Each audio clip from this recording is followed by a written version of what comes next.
Hello. Welcome to Zoom. Let's get started. My name is Paula Nickel. I'm a pharmacist. I work at a Shoppers Drug Mart in Canada, so it's a retail setting. I've been there now for about 6 years, and I've been going to Bethel for about 25 years. My name is Marley. I'm a registered nurse. I've been working in the emergency department since 2013, but I've been working in Ottawa in the emergency department at the Montfort Hospital since 2016. In your experience, what are some of the major changes that you've seen, that you've experienced in your professions? The Monday morning that family physicians decided to close practices and then to try and find a way to see patients remotely or by phone, all of that. So that Monday morning, I started work at 8 a.m. and pandemonium and panic is the only words I could describe it as, because now suddenly at the pharmacy, we were the only point of contact. For me, the biggest change is like that contact that you have with people is so different now.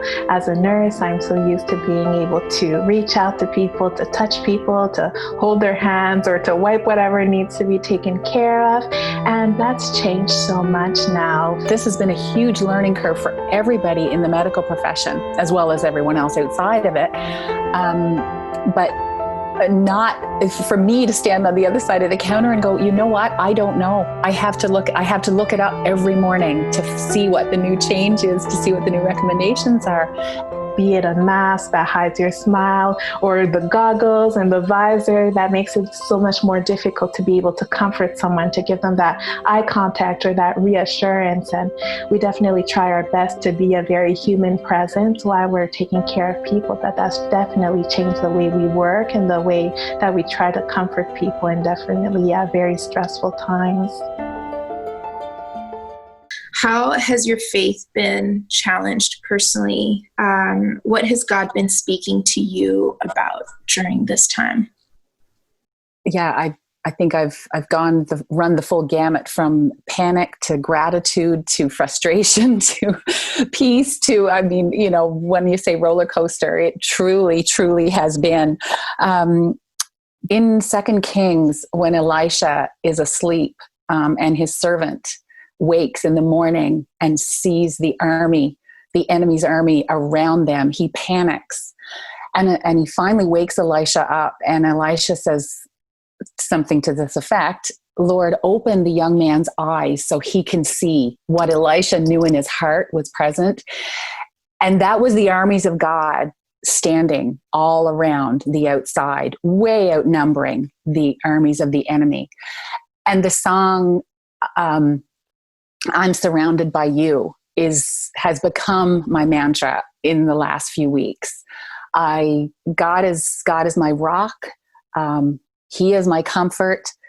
He is, and when we couldn't get PPE, personal protective equipment, when we couldn't get those things, I said, okay, God, you have to be my PPE. You have to be all of us who are on the front lines.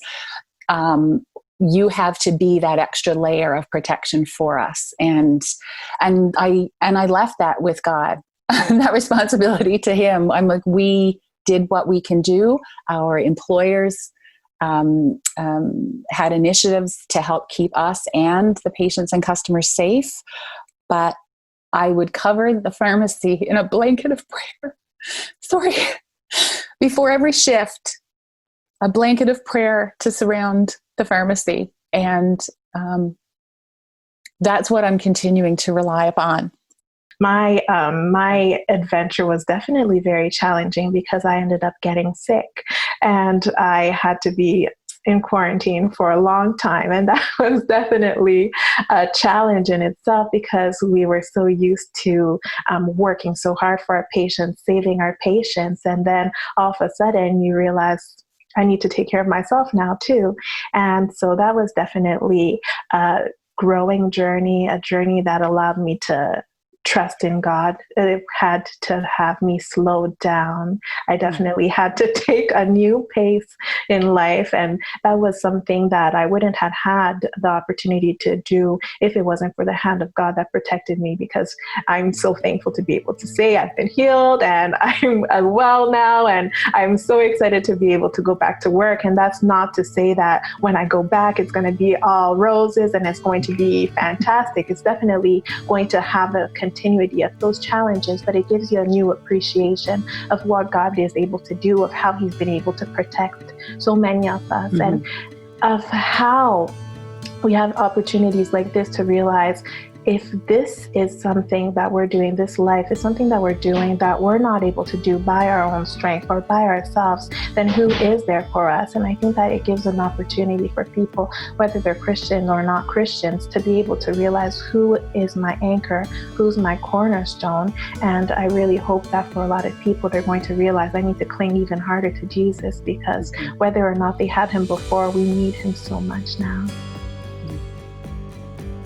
As a church family, as believers, what can we be doing to come alongside you and support you? For myself, I'll take all the prayers, all the prayers. Yes, all the prayers.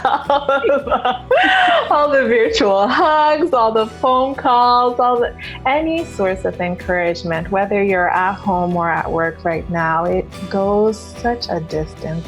You know what? Prayers that can't overemphasize how much prayer really makes a difference. How much prayer does surround, the person you're praying for. There is power in prayer. Little phone calls, text messages, Facebook messages, just a quick little, hey, thinking of you today. Those things they come at the right time. Yeah. They really do. They come at the right time, and it lifts you. You can have had the worst kind of a day, and when there's just one person somewhere that took the time to let you know they're thinking of you, it's enough. It's enough to say, yeah, you know what? I'm not alone. Thank you, God. You put me on someone's heart, and that is so powerful. Is there anything that you would like to say to your Bethel Church family? I'd like to say thank you for being my home church. I feel so welcomed and so loved. Even from the first moment I stepped foot at Bethel, I was like, this is a good place to be. I can feel Jesus. I can feel the love of his community. But I would say too, hold on, keep praying, keep praising. Nothing is ending. It's just changing. Mm-hmm. And no change, no catastrophe, no event takes God by surprise. God is changing us through this as the world is changing, but God is not changing.